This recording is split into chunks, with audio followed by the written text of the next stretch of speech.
What fundamental tool did Diego Simeone use to break the dominance of giants like Real Madrid and Barcelona and win La Liga in Spain in spite of financial inferiority? Or how did the legendary Sir Alex Ferguson practically own the Premier League and conquer Europe twice with Manchester United? Or better still, how did Claudio Ranieri's Leicester City do the now unthinkable, pull off the most improbable Premier League title conquest in history in 2016?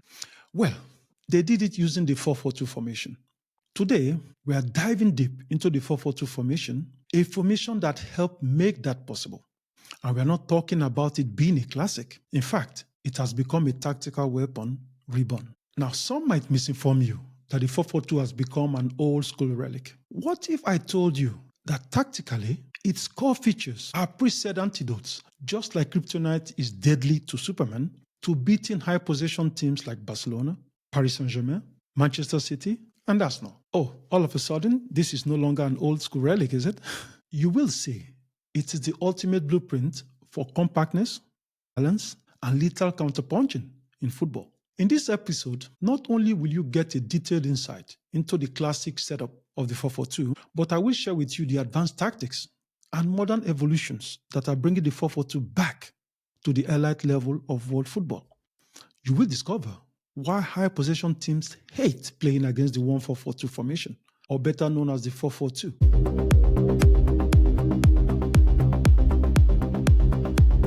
Oliseh, what a goal!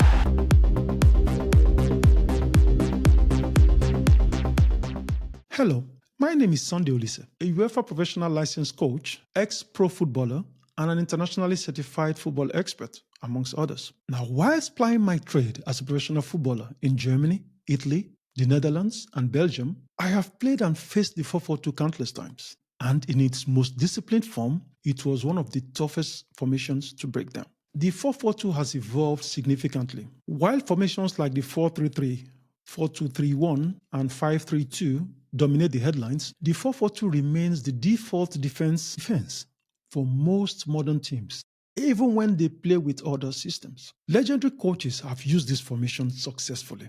Coaches like Sir Alex Ferguson, Arrigo Sacchi, Marcello Lippi, and in modern game, Diego Simeone, Arsene Wenger, and my personal favorite of the lot, Unai Emery from Spain. But the team that pioneeringly glamorized its defensive simplicity and devastating attacking duo was Arrigo Sacchi's AC Milan in the late 80s and early 90s. They were the true architects of the modern pressing game. At its simplest, the 1-4-4-2 has one goalkeeper, 4 defenders, 4 midfielders, and 2 complementary forwards. But like every formation, the real secret sauce of the 4-4-2 is the 2 lines of 4, the defensive block and the midfield block. It is the formation of supreme balance and defensive security. Now, let's look at the key player profiles in the 4-4-2 formation. There's the central midfield partnership. The 4-4-2 uses 2 central midfielders who must be a perfect blend of a defensive shield and a vertical passer. They work as a single unit, covering ground horizontally and staying connected. Think of the perfect balance of a Roy Keane and Paul Scholes at Manchester United, or Patrick Vieira and Emmanuel Petit at Arsenal between the years of 1997 and 1999, or Gennaro Gattuso and Andres Pirlo of AC Milan in the 2000s, the early 2000s. Then you got the wide midfielders, or what people call the traditional wingers, if you prefer. These players are the true engines of the 4-4-2's defensive compactness and counter-attacking width. They must track back all the way to form the solid line of 4 with the central midfielders, and then explode forward in transition with the offensive aim of multiplying crosses into the box. They are the players who decide if the opponent's fullbacks have an easy day or a difficult day. Think of the relentless running of a Ryan Giggs and David Beckham at Manchester United, or the Yannick Carrasco and Marcos Llorente at Atletico Madrid in the 2020s. Now let's look at the icing on the cake, the striker partnership. This is the most romantic and unique aspect of the 4-4-2. You have a symbiotic pair.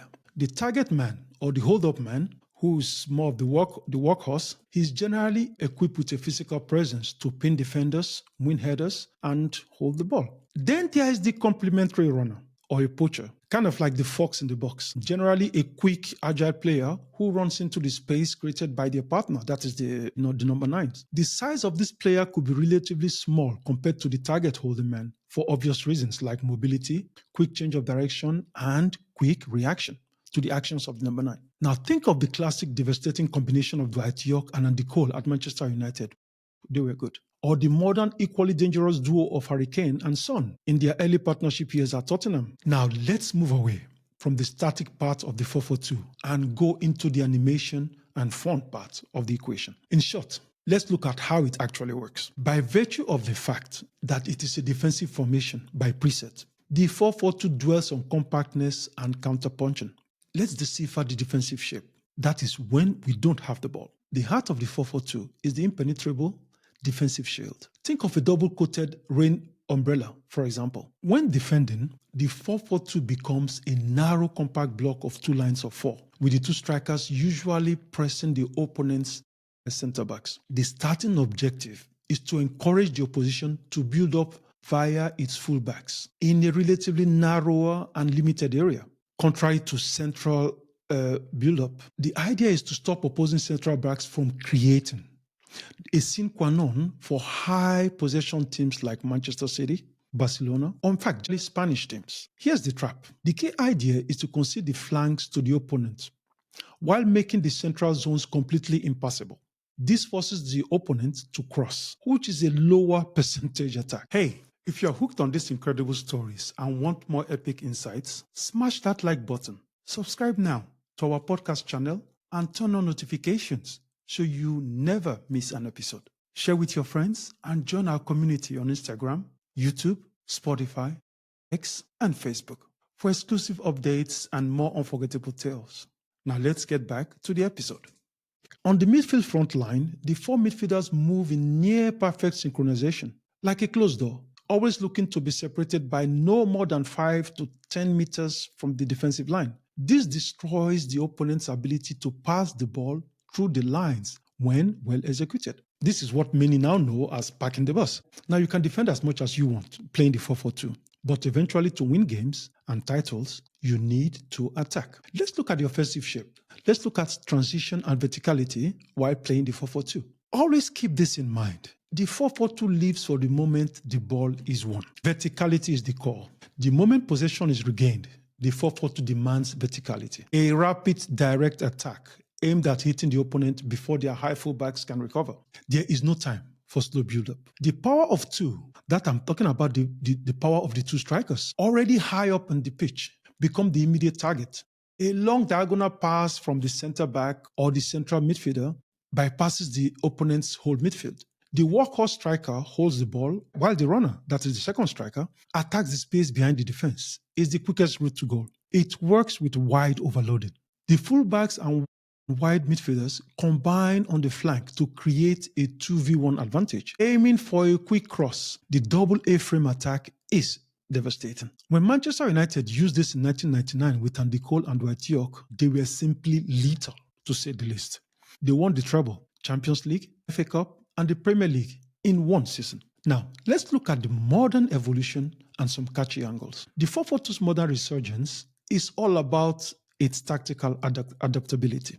Looking at it from the first angle, top on the list is the asymmetrical 4-4-2 used by Diego Simeone's Atletico Madrid. Simeone's use of the 4-4-2 is a masterstroke of defensive solidity, just as the way he was as a player. He often uses an asymmetrical setup. One wide midfielder acts like a traditional winger, playing high up. The other wide midfielder drops back deeper to act almost as a third central midfielder, creating a solid defensive shield for the fullback behind him. The result? A narrow, compact central defense, while one side is kept open for the counter-attack, using the space vacated by the opponent's attacking fullback. It is compact defense meets focused attack, and it is one of the success stories of the past decade, using relatively smaller resources. Playing this way, Diego Simeone has reached 2 Champions League finals with Atletico Madrid, sadly losing both to Real Madrid. Now, taking it from the second angle, let's look at the 4-4-2, or rather 4-2-2-2 pressing machine used by Ralf Rangnick at Red Bull Soccer in Germany. This is the German tactical philosophy, which is known as the Gegenpressing. in English, simply counter-pressing. It is arguably best executed from a 4-4-2 base, specifically the 4-2-2-2, the 4-2-2-2 variant, a box midfield. The pressing box. The two strikers and two attacking midfielders form a tight square in the opponent's half. This forces turnovers in dangerous areas. The 4-4-2 is perfect for high pressing because the players have shorter distances to cover to press the opponent. The two parallel lines, defense and midfield, can move up and down the pitch like an elevator, instantly collapsing on the opponent when the ball is lost. Now, the third angle, let's look at the midfielder number 10 trap. A modern evolution is the use of one of the two strikers as a false nine or a deep line forward, a player who drops into the space behind the opponent's defense and midfield. Think of an Antoine Griezmann at Atletico Madrid. He plays as a forward but functions like a midfield number 10, connecting the play and creating a numerical overload that momentarily turns the shape into a fluid 4-4-1-1. This destroys the defensive shield of a team expecting a rigid 4-4-2. Now, every giant has a weak spot. Let's look at the weaknesses of the 4-4-2. Even a formation this balanced has a key vulnerability. Let's look at the central disadvantage. Against the modern 4-3-3, with its pivots and the number 8s, the 4-4-2 can be a number 3v2 in central midfield. A dominant pivot can dictate the game, passing around the two 4-4-2 central midfielders. This creates an imbalance for the 4-4-2 team. Now let's look at the triangle problem. Now, in my opinion, this is the biggest problem they have, the triangle problem. The 4-4-2 naturally creates squares. The four in the back, the 4 in the middle. Squares offer fewer, less stable passing options than the triangles of the 4-3-3. This can make ball retention under pressure more difficult. Finally, the physical and mental discipline required from the wide midfielders is immense. They must possess the stamina of a marathon runner and the defensive awareness of a fullback. If one of them fails to track back, the solid line of 4 is broken and the entire structure collapses. To sum it up, the 4-4-2 is the timeless formation of tactical security, balance, and vertical attacking power. Its success isn't just about defensive numbers. It's about the incredible discipline of the two lines of 4 and the lethal chemistry of the strike partnership. While it might be considered simple, it is arguably the hardest formation to play with the necessary discipline and focus. And like we say here at Global Football Insights with Oliseh, it's easy to draw up, but incredibly hard to master. Thank you for joining this masterclass, and I hope this has helped your understanding of the game.